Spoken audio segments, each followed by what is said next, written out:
কবিতার নাম আলোর রোশনা। মনের সব আলো যখন তোমার পায়ে সমর্পণ করি, তখন সত্যি বাস্তব বলে আলোয় ভরে যায়, আলোর পরিবেশ সৃষ্টি হয়।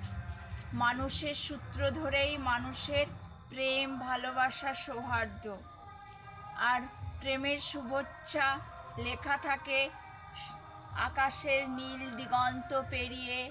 সূর্যের আলো অস্তাগত হওয়ার পর যখন অন্ধকারে পরিপূর্ণ হয়ে যায় রাতের আকাশ, সেই সময় আঁকা থাকে সমস্ত তারাদের সাথে, চাঁদের সাথে গল্প করার এক উপন্যাস, যে উপন্যাসের ভেতরে থাকে এক মানবতার রূপ, যে রূপে থাকে সাধু সন্ন্যাসী বলুন, সমাজপ্রেমী বলুন, সংস্কৃতি প্রেমী বলুন, খেলোয়াড় প্রেমী বলুন, সমস্ত ধরনের উপলব্ধি, যে উপলব্ধির ভেতর দিয়ে আত্মা থেকে পরমাত্মার ভেতর এগিয়ে যায় এক নীরব সাক্ষী, ত্রিনয়নের সংলাপ।